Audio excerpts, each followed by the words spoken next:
Shalom. I want to give all the praise, honor, and glory to Yahweh, Bahasham, Yahushai, Bahasham, Rachakodash. Yahweh being the name of the Heavenly Father, whom the world ignorantly calls God. In the name of His only begotten Son, Yahushai, whom the world ignorantly calls Jesus Christ. In the name of the Holy Spirit, I want to give double honors to the apostles and the elders of Great Millstone. And peace and mercy to the house of David. Those men that are doing this work in sincerity and truth across the four corners of earth.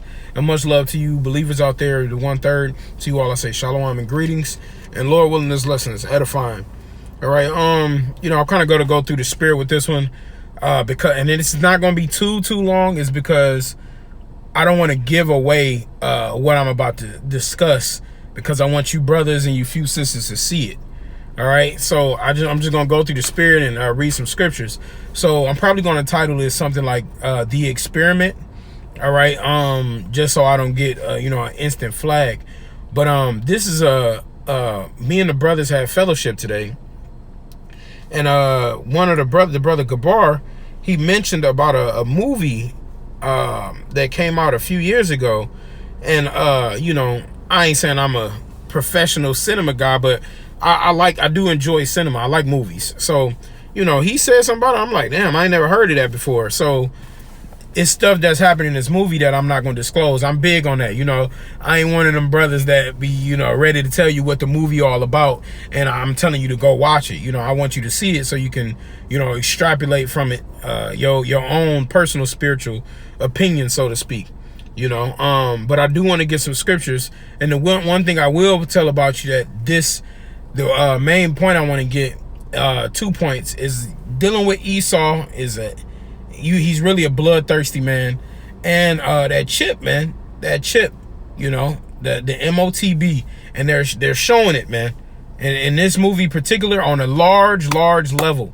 All right, so this movie, you see the name of the title on the screen. Okay, I do want to talk about that word Belko, right? First, let me go ahead and get this first scripture, to start it off. The classic, of course we got to get what the chip is about, because we're seeing that happen. Even I saw a video today about a guy who looked back in his high school yearbook from like 2003, and they had the MOTB in there, a picture of it and what it's about. He was like, so this has been like, what, 20-something years? He said almost 20 years. He said they've been programming us for at least that long, right? And we know it goes farther than that, but this is Revelation 13:16. It says, and he causeth all, both small and great, rich and poor, free and bond, to receive a mark in their right hand or in their foreheads, and that no man might buy or sell, save he that had the mark or the name of the beast or the number of his name. Right? So this is what's going to come upon the whole world, to come upon, starting with Babylon, man. People are going to be having these chips, and this movie goes into that on a heavy level, and you can see the repercussions of it. Right, you can see the downfall of it, and see, people gotta be wiser, man. People gotta be wiser dealing with Esau. Example of this: people will do anything for money, man. This is why you need Yahweh Shai, man, to know that you can't be bought, that you can't be sold, no matter how much money it is, no matter how sweet something looks or how plush it is. Nothing should be able to, the scripture talk about nothing can separate me from the love of Mashiach, man. Nothing should be able to separate you from the Lord of the Lord, man, because taking that chip is a separation from the love of Yahweh Ba'ashem Yahushai, and that means death. I'm getting ready, Lord willing, I can watch tonight Apostle Tahar's lesson, because I saw he had a lesson came out and we was fellowshipping, roughly paraphrased, and said, if you don't have the Most High's mark, the Most High will kill you, something to that extent, which is absolutely true, man, because at the end of the day, these people you're going to have one or two marks when it comes down to it. You're going to have either the mark of, you're going to have the MOTB, all right, which is Esau's mark, Esau's way of showing ownership of you, all right, which is what I just read, okay, and also you got the Tawah, which is the mark of exemption from Yahweh Ba'ashem Yahushai, the mark of salvation to keep you from troubling times. And in situations like this, all right, in the movie, nobody would have been in his situation, to be honest. That's a man of the Lord. But I want to get this. Actually, let me go ahead and get this first, because so they have this. The name of the movie, right, is called Belko, and so like I said, I'm not going to talk about what happened, but I do want to talk about this name Belko and a couple of things on that, because I was already thinking it, but another brother was like, hey, what does that even mean? And it's funny because they have their symbol for the company is an eye, and have that. It's just like on the back of your dollar bill, masonry, the all-seeing eye, and that it was spiritual because of what was going on in this movie. But this is Ezekiel 35:5. It says, because thou hast had a perpetual hatred, and thou hast shed the blood of the children of Israel by the force of the sword, in the time of their calamity, and the time that their iniquity had an end. Even though this wasn't about Esau versus Jake necessarily, but they did have moments like that. All right, but this setting in this movie is set in Bogota, Colombia. All right, so it's Asher. That was some Asherites that was in the movie, but they had majority Edomites in there.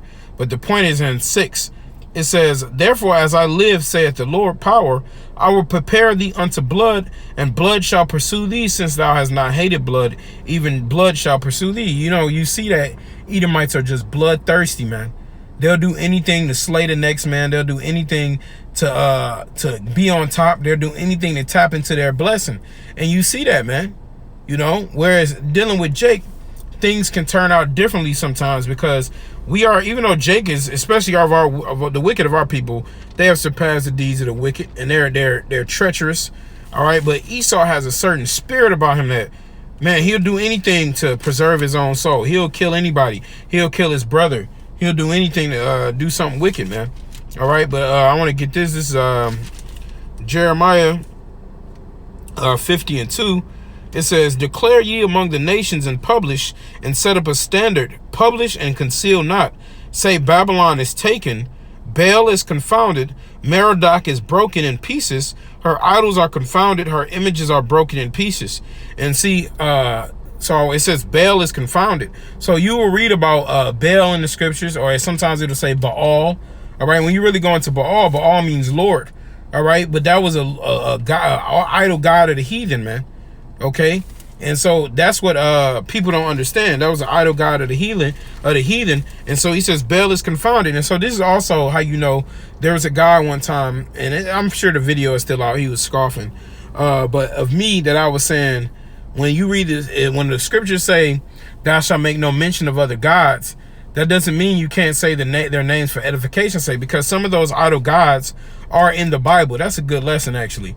Lord willing, I can do that too. But some of those idol gods' names are in here. So he said, Bel is confounded, Merodach is broken in pieces.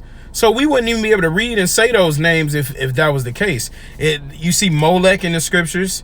You see Dagon in the scriptures. All right. You see idol gods' names that are in the scriptures. So that's not literally saying you can't say them out your mouth.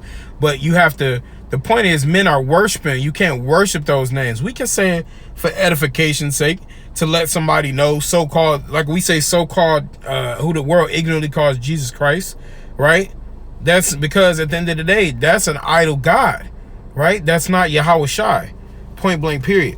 But it says Bel is confounded. So just like how in this movie, all right, this company, all right, is confounded ultimately. It's idol worship. And the thing is, you start to realize what people's loyalties are, man, and people's true nature. All right, and you see how people really act, man, and the vile nature that people are, man. Okay, I want to get this. This is 2 Corinthians 11. Maybe I had that wrong. Maybe I had the wrong verse, Salakia. Which is roughly saying, it's basically, the one that says, Satan transformed himself as an angel of light. Maybe it's 1 Corinthians. I put 2 Corinthians. I could be wrong. Even if it is, it's okay.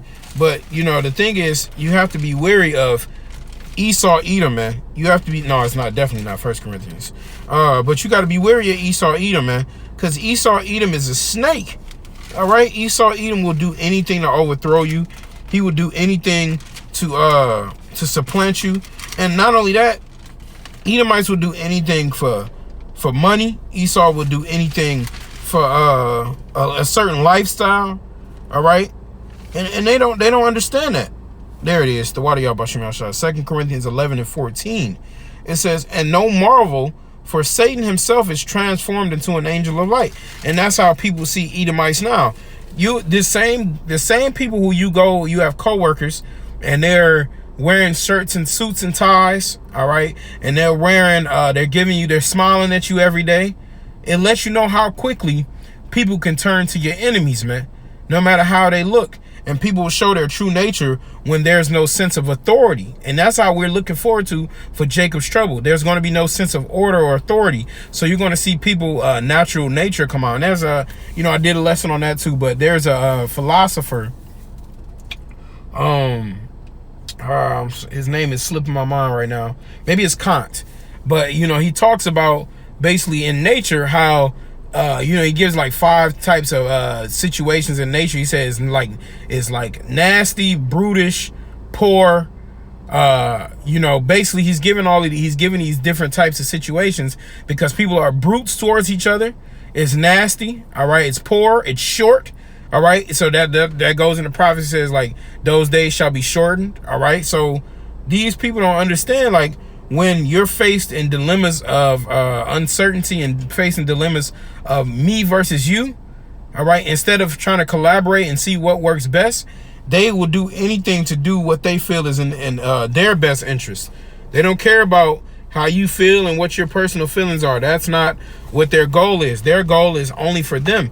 And that's why when we read 2nd Ezra, it talks about how one man shall rise up against another man with swords in his hands, man. That's the time that we're coming into. And all these people who live in life and thinking everything's sweet and thinking that they don't have any problems, all right, you're going to be shown, you're going to be tried. And you see these people are going to be tried and they're going to be destroyed, man. Okay, I want to get this is the history of the destruction of Bel and the dragon, which is in the Apocrypha, or known as Bel and the dragon. And there's pretty much 3 verses I just want to jump around to. It's 1 chapter long. All right, first I'm going to read verse 4. It says, and the king worshipped it. Actually, I'll start at 3. It says, now the Babylonians had an idol called Bel. See that? Straight cut. So Belko, all right, there's an idol. All right, so that's like I said, I'm not going to spoil the movie. But it says, now the Babylonians had an idol called Bel, and there were spent upon him every day 12 great measures of fine flour and 40 sheep and 6 vessels of wine. And the king worshipped it and went daily to adore it. But Daniel worshipped his own power. And the king said unto him, why doest thou not worship Bel? And so, ultimately, he knew that Bel was a false deity, all right? And so this is spiritually what people are doing now. They're giving much measure of fine flour. They're giving, and they do that too. They give their goods to these churches, to these harlot houses. They give them money because they think that's going to profit them and it's going to give them a better chance to get into heaven or something, man. Because the scriptures say you thought that you could purchase the kingdom or the glory of the Most High with money, and you can't. And so all of these people are nowadays, they're doing the same thing, all right, bowing down to idol gods. It says, who answered and said, because I may not worship idols made with hands, but the living power, and hath created the heaven and earth, and hath sovereignty over all flesh.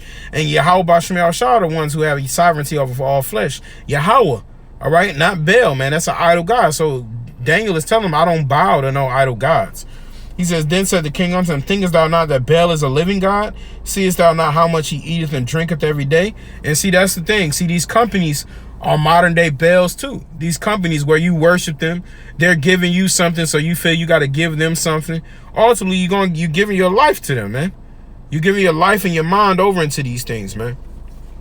When you never know, these same things are going to be just things that destroy you. Okay? And verse 10 says, now the piece of Bel were 70 beside their wives and children, and the king went with Daniel unto the temple of Bel. You see, and I'm not going to read this whole thing because this is a great chapter. It'll get you if you really let it. But, he said went to the temple of Bel. So they had a temple for him. They had an idol god set up for him. They had all these things set up for him. And so it's just as much as something like this can be a trap. A company after a wicked name like that, and a company that has certain ideologies, that's also a trap. All right. And they're trapping you with idolatry. They're trapping you with chips. They're trapping you, finding any way to make you a slave and to make you cattle, man. All right. Jumping over to verse 28. I'm going to restart at 25. It says, then said Daniel unto the king, I will worship the Lord my power, for he is the living power. But give me leave, O king, and I shall slay this dragon without sword or staff. The king said, I give thee leave. Then Daniel took pitch and fat and hair and did seethe them together and made lumps thereof. This he put in the dragon's mouth, and so the dragon burst in sunder. And Daniel said, lo, these are the gods ye worship. He's showing them that how easily they can be defeated. He says, when they of Babylon heard that, they took great indignation and conspired against the king, saying, the king is become a Jew, and he had destroyed Bel. He had slain the dragon and put the priest to death. Hey, but see, he was righteous, because he was being in the righteous mind, because after he saw what they were doing and how Daniel basically exposed them, excuse me, Daniel basically exposed Bel and the dragon. He's letting them know that they're idol gods and they're not real. And so the people were getting, of course, people get upset when you destroy their idols, man. You know, but the Lord delivered Daniel. And see, ultimately, you got to believe in Yahweh Shem Shai in a situation such as this movie, and not believe in your own self and not believe in your surroundings. You got to believe in the Spirit of the Lord, that he's going to save you, that he's going to deliver you, and he's going to give you something that nobody else in that building has to keep you safe. So, hey, Lord willing, this lesson was edifying. I wanted to make it quick. I want to give all the praise, honor, and glory to Yahweh Ba'ashem Yahushai, Ba'ashem Rakakwadash. Double honors to the apostles and the elders of Great Millstone, and peace and mercy to the house of David, the elect. Hey, go ahead and watch that movie, Yakim. Shalom.